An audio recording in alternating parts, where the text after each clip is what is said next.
यमराज ने बताया, मनुष्य अपनी मौत नहीं मरता, बल्कि ये 6 अवगुण उसे मार देते हैं। जय श्री कृष्णा। प्रिय दर्शक बंधु, एक बार पुनः स्वागत है आप सभी मित्रों का आपके अपने चैनल दर्पण ज्ञान गागर यूट्यूब चैनल में।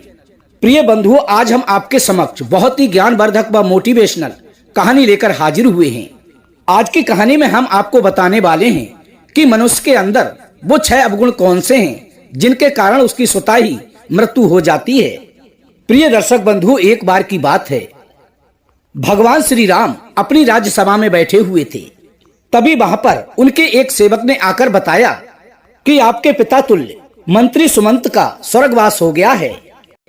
उनकी स्त्री उनके साथ सती होने के लिए आपकी आज्ञा चाहती हैं।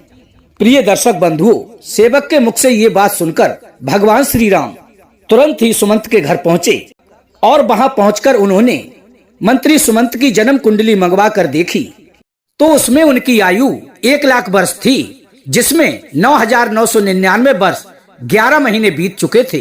अभी भी उनकी मृत्यु में 9 दिन शेष थे।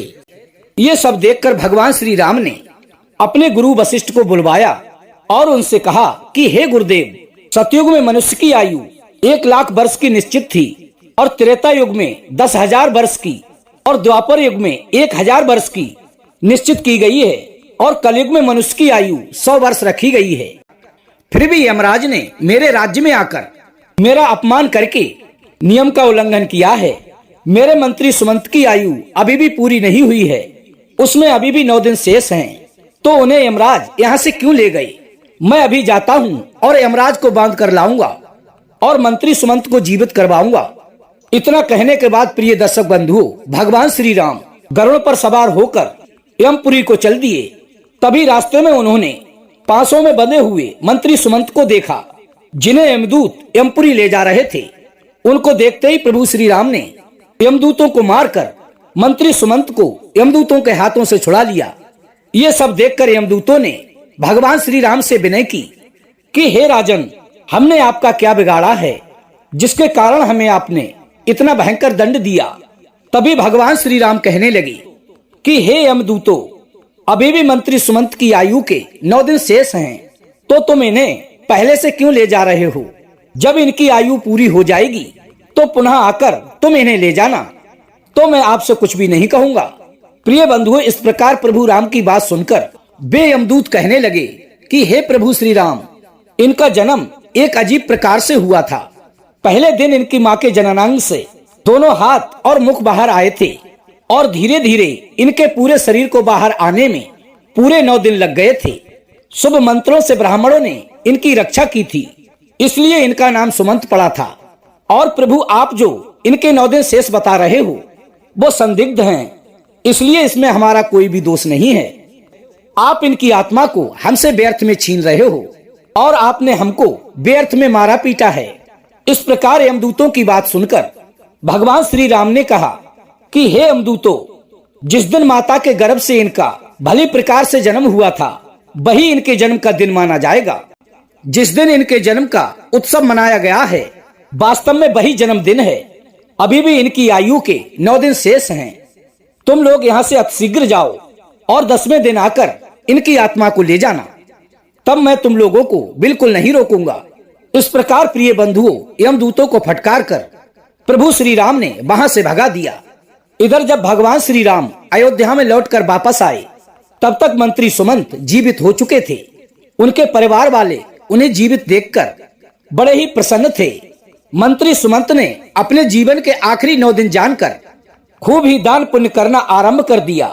उधर वे यमदूत दुखी होकर यमपुरी वापस पहुंचे और यमराज के पास जाकर कहने लगे कि हे यमराज, हम मंत्री सुमंत की आत्मा को लेकर आ रहे थे, तभी हमें रास्ते में भगवान श्री राम ने रोककर हमें खूब मारा पीटा और मंत्री सुमंत की आत्मा को आजाद करा लिया, जो कि उनके जीवन के 9 दिन शेष रह गए थे। वो 9 दिन पूरे होने पर ही राजा राम उन्हें आने देंगे। इस प्रकार यमदूतों के मुख से ये बात सुनने के बाद, अर्थात उनकी पराजय की बात सुनकर यमराज अत्यंत क्रोधित हो गए और उन्होंने भगवान श्री राम पर आक्रमण करने के लिए इंद्रदेव, अग्निदेव, वायुदेव और जिस जिस देवता से सहायता मांगी तो सबने एक ही बात कही कि हे यमराज, क्या तुम पागल तो नहीं हो गए हो जो भगवान श्री हरि विष्णु के अंश अवतार प्रभु श्री राम से युद्ध करना चाहते हो? यदि तुम अपनी भलाई चाहते हो तो तुम चुपचाप अपनी यमपुरी वापस लौट जाओ। प्रभु श्री राम का तुम क्या कर लोगे? प्रिय बंधुओं, इस प्रकार जब सभी ने यमराज की सहायता करने से मना कर दिया तो यमराज अपनी ही सेना लेकर भगवान श्री राम के साथ युद्ध करने के लिए अयोध्या की ओर चल दिए। वहां पर पहुंचकर उन्होंने चारों ओर से अयोध्या को घेर लिया। अयोध्या नगरी को यमराज द्वारा घेरा हुआ देखकर भगवान श्री राम ने अपने पुत्र लब को यमराज से युद्ध करने को भेजा। भगवान राम के पुत्र लब और यमराज के बीच भीषण युद्ध होने लगा। लब के बाणों से यमराज के सभी योद्धा मारे गए। उन सबकी ये हालत देखकर यमराज और भी अधिक क्रोधित हो गए। ये सब देखकर यमराज ने अंत में लब पर अपना यमदंड छोड़ दिया। यमदंड को देखकर लब ने यमराज पर ब्रह्मास्त्र छोड़ दिया, जिसे देखकर यमदंड वापस लौट गया और लब के द्वारा छोड़ा हुआ ब्रह्मास्त्र यमराज के पीछे पड़ गया। ब्रह्मास्त्र को देखकर यमराज अपने प्राण बचाने के लिए बहुत ही तेजी से भागने लगे। उधर जब सूर्य भगवान ने देखा कि ब्रह्मास्त्र से यमराज का बच पाना बहुत ही मुश्किल है, तो घबराकर सूर्य देव भगवान श्री राम के पुत्र लब के पास आए और उनसे प्रार्थना करने लगे कि हे पुत्र, इस ब्रह्मास्त्र को लौटाकर यमराज के प्राणों की रक्षा करो, क्योंकि तुम हमारे ही वंश में उत्पन्न हुए हो और ये यमराज मेरा ही पुत्र है। क्या तुम अपने पूर्वज यमराज को मार डालना चाहते हो? प्रिय बंधुओं, इस प्रकार सूर्य भगवान के निवेदन पर लब ने ब्रह्मास्त्र को वापस लौटा लिया। तब यमराज अपने पिता सूर्य को आगे करके भगवान श्री राम के पास पहुंचे। तभी भगवान श्री राम ने सूर्य देवता का पूजन किया और यमराज ने अपने दोनों हाथ जोड़कर भगवान श्री राम से क्षमा मांगी। युद्ध भूमि में जितने भी सैनिक मारे गए थे उन पर इंद्रदेव ने अमृत वर्षा करके सभी को जीवन दान दिया। उसके बाद भगवान श्री राम ने यमराज से कहा कि जब तक मैं अयोध्या नगरी पर शासन करूंगा तब तक तुम उन्हीं मनुष्यों को अपने साथ ले जा सकते हो जिनकी आयु पूरी हो चुकी है। उसी दिन से भगवान श्री राम ने अपने पूरे राज्य में ये घोषणा करवा दी कि आज के बाद कोई भी मनुष्य अपने नित्य कर्मों को ना छोड़े, ब्राह्मणों का कोई भी अपमान ना करे, किसी के साथ द्वेष भाव ना रखें, कोई भी किसी के धन को ना चुराए और यदि धन चुराएगा तो उसे कठोर दंड मिलेगा। दुराचारियों को बख्शा नहीं जाएगा, उन्हें कठोर से कठोर दंड दिया जाएगा। हमारे राज्य में धर्म कर्म सदा ही होते रहें। यदि किसी की अकाल मृत्यु हो तो तुरंत ही हमें अवगत कराएं, उसे तुरंत ही जीवित किया जाएगा। प्रिय बंधुओं, यमराज के लिए भगवान श्री राम ने ये सख्त आदेश दिया था, कभी भी किसी की हमारे राज्य में अकाल मृत्यु नहीं होनी चाहिए। तभी यमराज ने कहा कि हे प्रभु, मैं तो वैसे भी किसी को नहीं मारता हूँ, सभी अपने कर्मों से ही जन्म और मृत्यु पाते हैं। मैं तो निमित्त मात्र हूँ।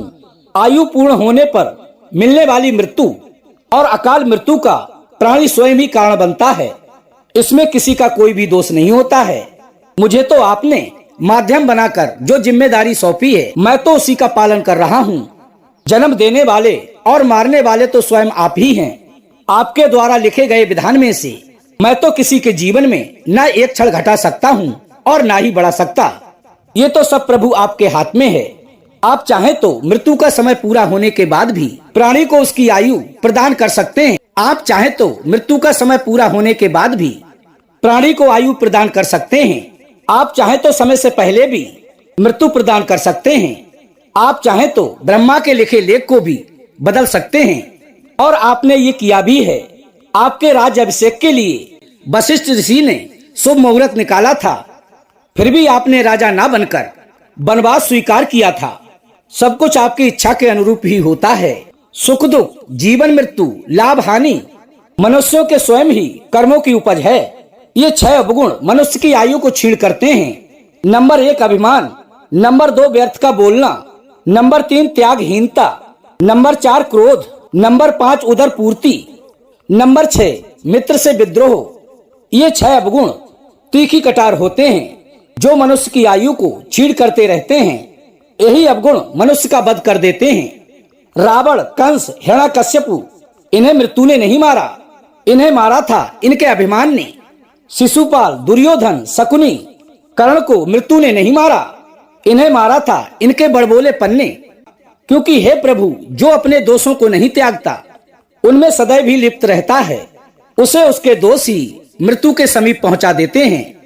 क्योंकि क्रोध ऐसा राक्षस है जिसके भी सिर पर बैठ जाए उसकी बुद्धि और विवेक को नष्ट कर देता है, और क्रोध बस प्राणी ऐसा कर जाता है, वो मृत्यु तक स्वयं ही पहुंच जाता है।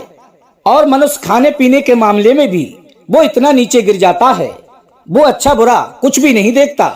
खाने योग्य वस्तु है उसे भी खा लेता है, और जो ना खाने योग्य है उसे भी खाता है। तरह तरह के वर्जित खाद्य पदार्थों को भी खाकर के अपनी आयु को स्वयं ही छीन कर लेता है। इसमें मृत्यु का क्या दोष है? अपने मित्र के साथ जो बुरा बर्ताव करता है, उसे धोखा देता है, उसे अपमानित करता है, वो भी मृत्यु से नहीं मरता, अपने ओछे कर्मों के कारण ही मरता है। अब प्रिय दर्शक बंधुओं, भगवान श्री राम को प्रणाम करने के बाद यमराज अपनी यमपुरी वापस लौट गए। तो ये थी प्रिय दर्शक बंधुओं आज की हमारी छोटी सी कहानी।